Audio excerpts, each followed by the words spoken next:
নমস্কার বন্ধুরা, আবারও চলে এসেছি নতুন একটি রেসিপি নিয়ে। আজকে একটি জলখাবারের রেসিপি আপনাদের সাথে শেয়ার করব। প্রতিদিন তো জলখাবারে একই রকম খাবার খেতে ভালো লাগে না, আর আমাদের বাড়িতে সেরকম জলখাবারে কিছু তৈরি করা হয় না, মুড়িটাই খাওয়া হয়। আর মুড়ি দিয়ে খাওয়ার জন্য ঘুগনি, আলু ভাজা, ছোলা সেদ্ধ, পেঁয়াজি এইসব করেই খাওয়া হয়। ভাবছি আজকে একটু নতুন ধরনের জলখাবারের রেসিপি আপনাদের সাথে শেয়ার করব। এই গরমে খেতে খুবই ভালো লাগবে, একটা হালকা পাতলা জলখাবার। আপনারা পুরো ভিডিওটা দেখতে থাকুন, খুবই ভালো লাগবে। আপনারাও বানিয়ে ফেলতে পারবেন বাড়িতে, বাচ্চাদের খাওয়াতে পারবেন। চলুন তাহলে রেসিপিটা শুরু করি। এই দেখুন আজকে জলখাবারটা, এই যে ব্রেড আর এই যে দেখুন একটা সেদ্ধ আলু নিয়েছি। এই দুটো দিয়েই আজকে জলখাবারটা তৈরি করব। প্রথমে এই সেদ্ধ আলুর পুরটা তৈরি করে নেব। একদম উনুনটা ধরিয়ে নিই।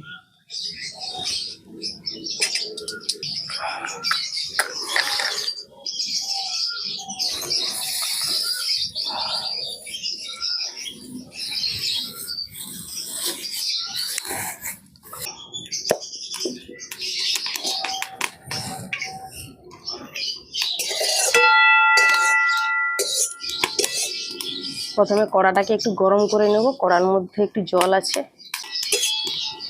কালকে আমাদের এখানে প্রচুর বৃষ্টি আর ঝড় হয়েছে, সেই জন্য আজকে ওয়েদারটা বেশ ঠান্ডা ঠান্ডা, হাওয়া দিচ্ছে, বেশ ভালো লাগছে। নাহলে এরকম সময় বসা যেত না, এত গরম।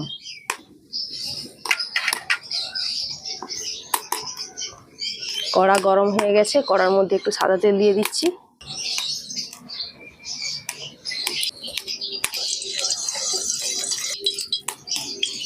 তেল গরম হয়ে গেছে, এবার দিয়ে দেবো কাঁচা লঙ্কা কুচি আর পেঁয়াজ কুচি।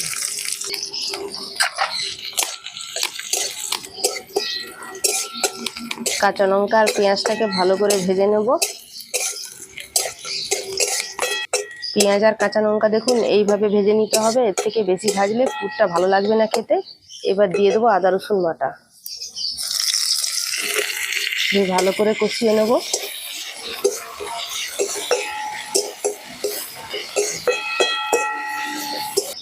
এবার মশলার মধ্যে অল্প করে একটু হলুদ গুঁড়ো, কাশ্মীরি লাল লঙ্কার গুঁড়ো,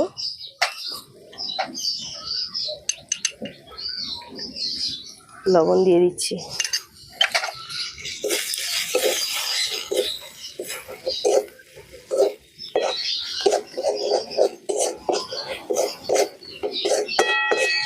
মশলাটা খুব সুন্দর কষানো হয়ে গেছে, এবার সেদ্ধ আলুটাকে ভেঙে এর মধ্যে দিয়ে দিচ্ছি। এবার আলুর সঙ্গে ভালো করে মশলাটাকে কষিয়ে নেব।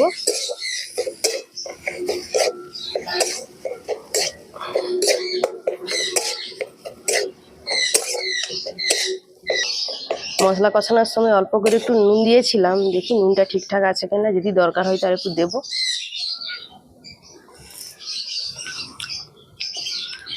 অল্প করে একটু নুন দিতে হবে, একদম 1 চিমটি।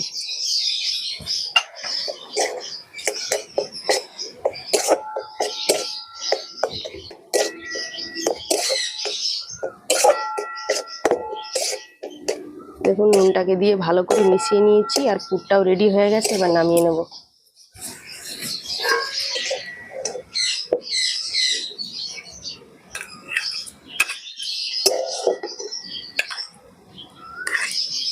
এই জলখাবারের জন্য একটা গাজর আর একটা শসা, পেঁয়াজ কেটে নেব।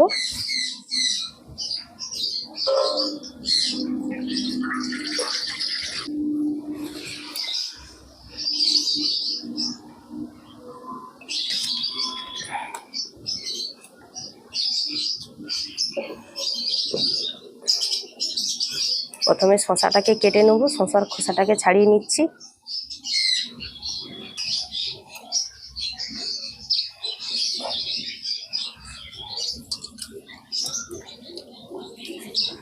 এবার পেঁয়াজটাকে কেটে নেব।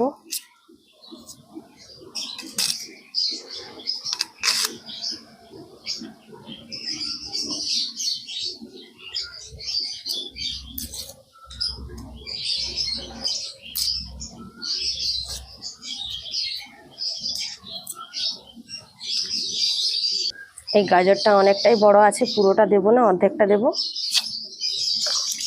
এই গাজরটা হলেই হয়ে যাবে।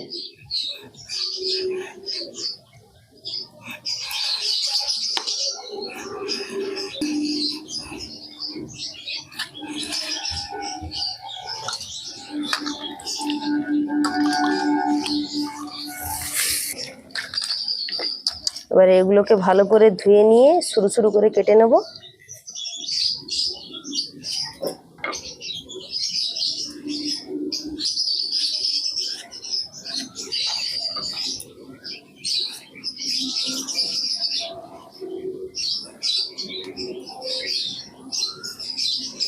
দেখুন এইভাবে সরু সরু করে কেটে নেব। এবার গাজরটাকেও এইভাবে সরু সরু করে কেটে নেব।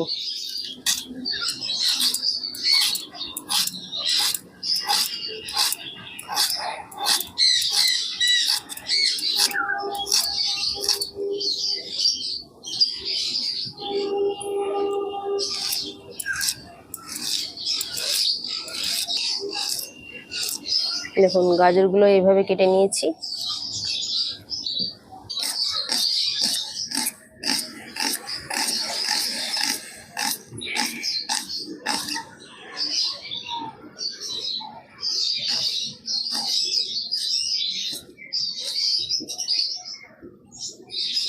দেখুন পেঁয়াজটাকেও আমি এইভাবে কেটে নিয়েছি।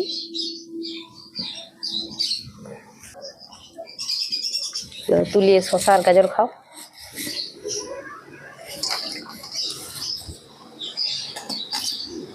আর শসা খাবে? খাবে না? খাবে তো না একটু না?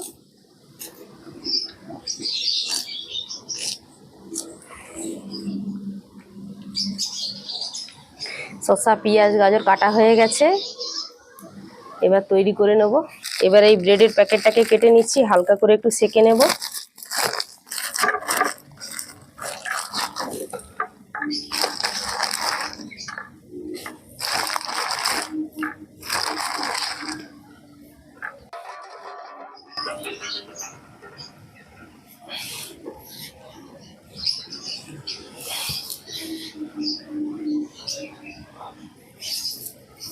এইভাবে শুকনো কড়াই সেকে নেব, তেল দেব না।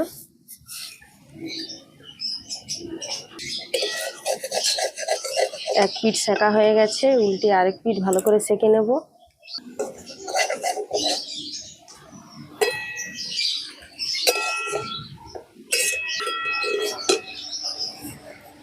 এই ব্রেডটা সেকা হয়ে গেছে, এবার তুলে নিচ্ছি।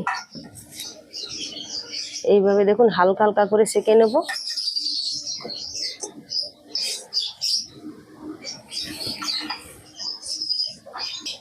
সব ব্রেড সেকা হয়ে গেছে, এবার টিফিনটা বানিয়ে নিচ্ছি।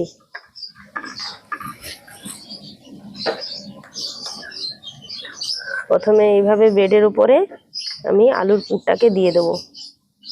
দেখুন এইভাবে চাড়িয়ে চাড়িয়ে পুরোটাই আলুর পুরটাকে দিয়ে দিলাম।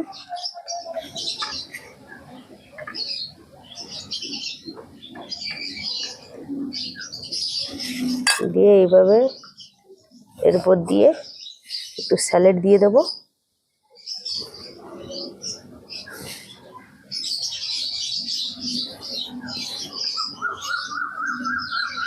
দিয়ে এরপর দিয়ে এবার সস দিয়ে দেবো। প্রথমে দিয়ে দেবো কাসুন্দি সস,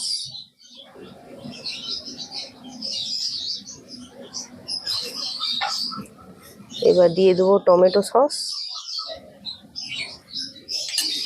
দিয়ে এর উপর দিয়ে আবার একটা ব্রেডকে আমি এইভাবে বসিয়ে দেবো।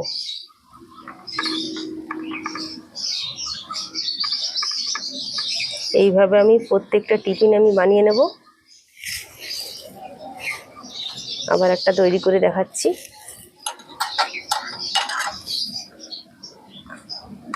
প্রথমে আলুর পুরটাকে দিয়ে দেবো। দেখুন পুরো রুটিটা এইভাবে চাড়িয়ে চাড়িয়ে দিয়ে দিতে হবে।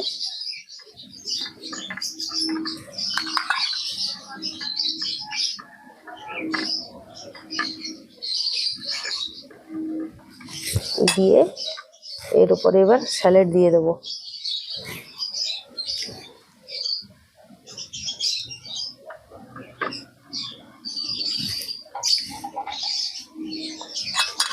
দিয়ে এবার কাসুন্দি সস দিয়ে দেবো।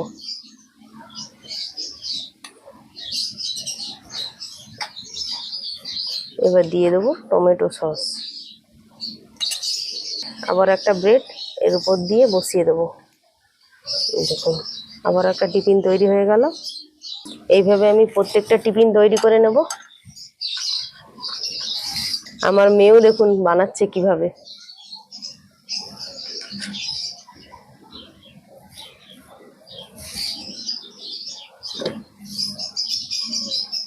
এখানে রেখে করো।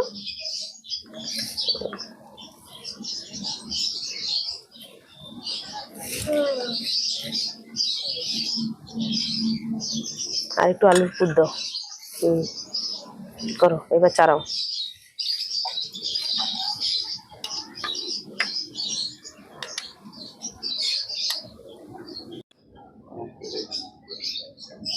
না, এবার টমেটো সস দাও। টমেটো সস দাও। আর দিতে হবে না, এর উপর দিয়ে এটা বসিয়ে দাও। সব টিফিন তৈরি হয়ে গেছে। এবার টমেটো সস দিয়ে এর উপর দিয়ে একটু ডিজাইন করে নেব, দেখতে সুন্দর লাগবে।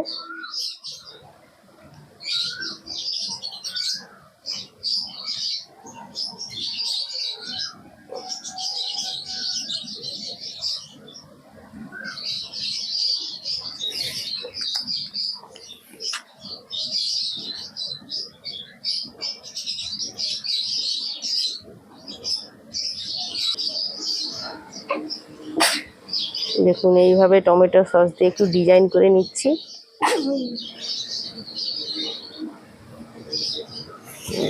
হয়ে গেছে। দেখতে দেখুন কত সুন্দর লাগছে টিফিনগুলো। এবার খাওয়া হবে। বলি খাও।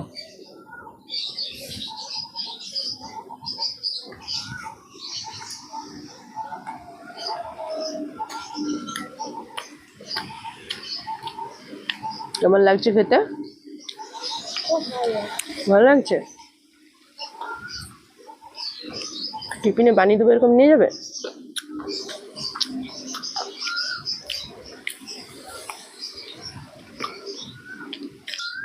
কত সুন্দর দেখুন, হালকা ধরনের একটি জলখাবার তৈরি হয়ে গেল। আপনারাও বাচ্চাদের স্কুল টিফিনে দিতে পারেন।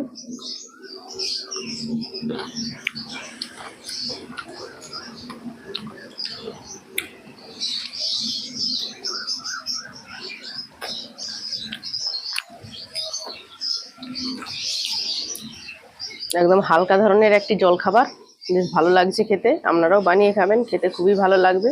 তো চলো আজকে ভিডিওটা এখানেই শেষ করছি। দেখা হবে পরের ভিডিওতে। ভিডিওটা ভালো লাগলে একটা লাইক করবেন, শেয়ার করবেন, কমেন্টস করবেন, আর আমার চ্যানেলকে সাবস্ক্রাইব করে আমার পাশে থাকবেন। আর যারা ফেসবুক পেজ থেকে দেখছেন অবশ্যই ফলো করবেন। সবাই ভালো থাকবেন, সুস্থ থাকবেন।